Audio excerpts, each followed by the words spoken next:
Gojo, the strongest sorcerer of today, and Yuta, the strongest sorcerer of tomorrow. But the more you look at them, the more that idea starts to fall apart. Because people think Yuta is just the next Gojo, another monster waiting to reach the top. But that's not really what's happening. Gojo didn't just create someone strong enough to replace him. He tried to create someone who wouldn't end up like him in the first place. And when you actually compare the two, you start to realize something strange about what strength even means in this world. People see Gojo as the strongest ideal sorcerer, and Yuta might be proof that it doesn't have to work that way. To understand Yuta, we first have to understand Gojo. In Jujutsu society, Gojo Satoru is less of an individual and more like an asset, the strongest sorcerer who exists to maintain the balance. And because of that, people don't see him as a human being. It's more like they treat him as a safety net that happens to talk back. Because of this, his identity slowly starts getting overwritten by expectation. He isn't just strong, he's the personification of strength itself. And over time, that expectation stops feeling like praise, and starts feeling like the only thing that defines him. From a young age, this pattern was already set. Gojo had no equals in sorcery, not even close. Everyone around him, students, elders, and even entire clans relied on him, as if his existence alone guaranteed stability. The Six Eyes and Limitless technique didn't just make him powerful, they made him irreplaceable.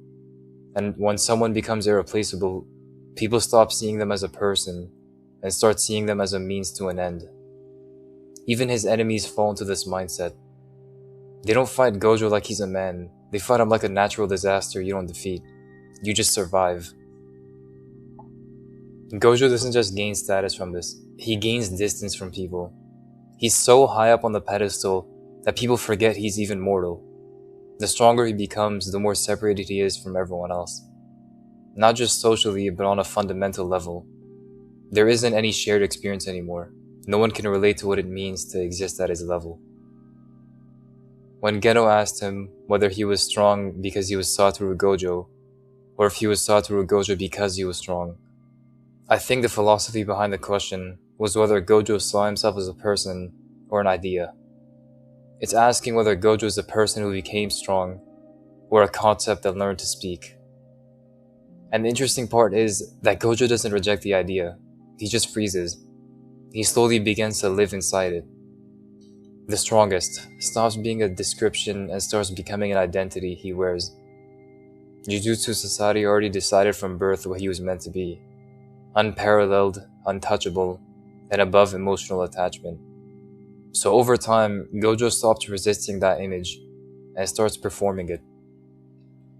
He becomes the symbol people want him to be first, then a person with hopes and dreams second. A figure built to represent strength, but not someone who can stand beside that title. It's one or the other. But this is where that comparison starts to matter.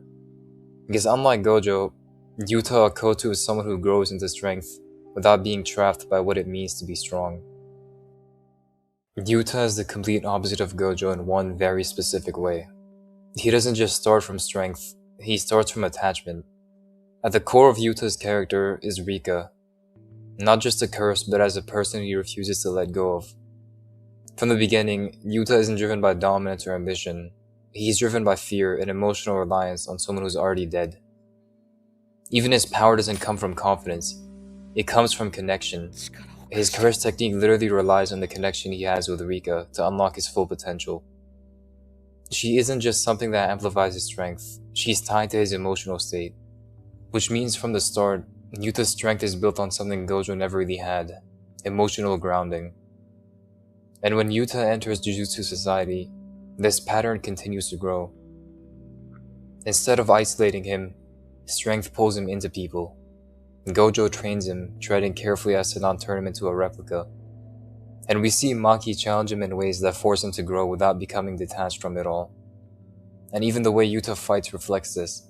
He doesn't fight like someone who stands above the rest, like the paragon of strength. He fights like someone who's still learning how to stand beside them. Every stage of his development is tied to the connections he has with others. He doesn't grow away from people. Instead, he grows through them. And this is where the difference between him and Gojo becomes obvious. Gojo's strength pushes everyone away from him.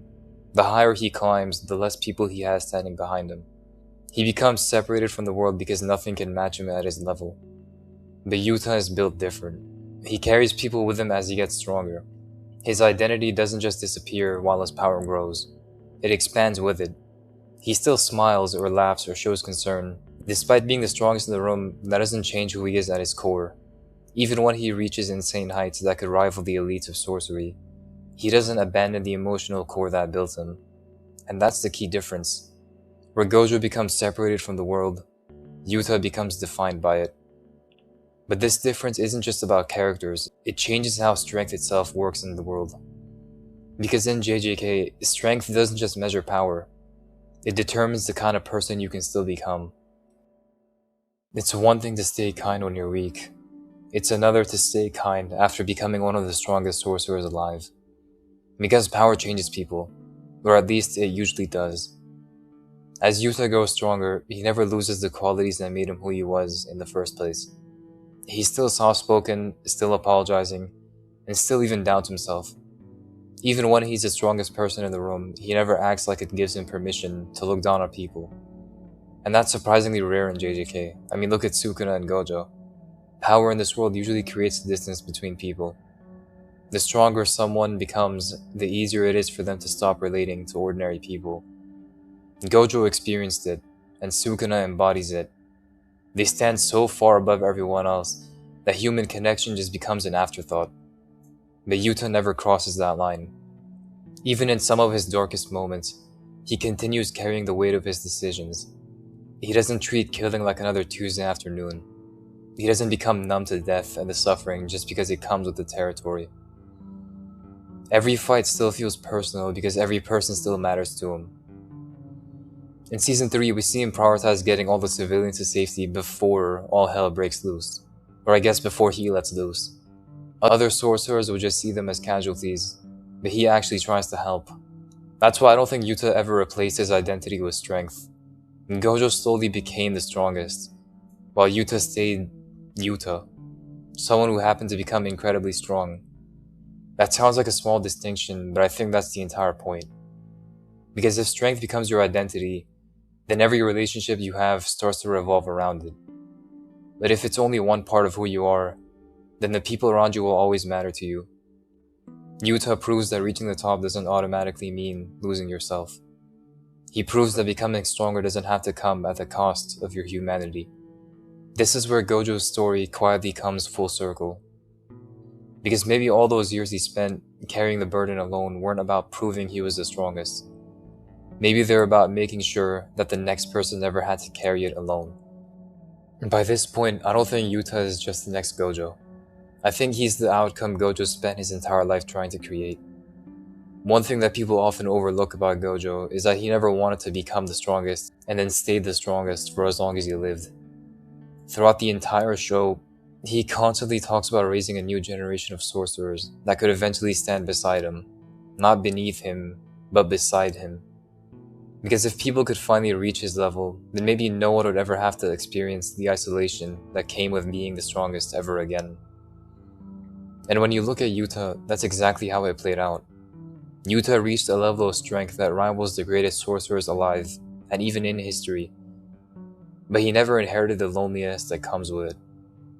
He still relies on people, and he still fights for people, and he still allows himself to care. Gojo spent his entire life carrying the weight of Jujutsu society on his shoulders because nobody else could. Yuta became strong enough to help lessen that burden, rather than shouldering it all by himself. And I think that's the biggest difference between the two of them. Gojo represented a generation that believed the one extraordinary person had to shoulder it all alone. But Yuta represents a generation where strength can finally be shared, where connection isn't a weakness that holds you back. It's the reason you become strong in the first place. That's why I don't think Yuta is meant to replace Gojo. He's meant to finish what Gojo started. Because I think, personally, the greatest thing Gojo ever accomplished wasn't becoming the strongest sorcerer alive. It was making sure the next strongest never had to live the same life he did. And maybe that's why Gojo's death never really felt like the end of his story. Because his story was never about defending his title of the strongest sorcerer of today. It was about creating a world where being the strongest wouldn't have to be so lonely. And in that sense, Gojo didn't fail. He got exactly what he wanted.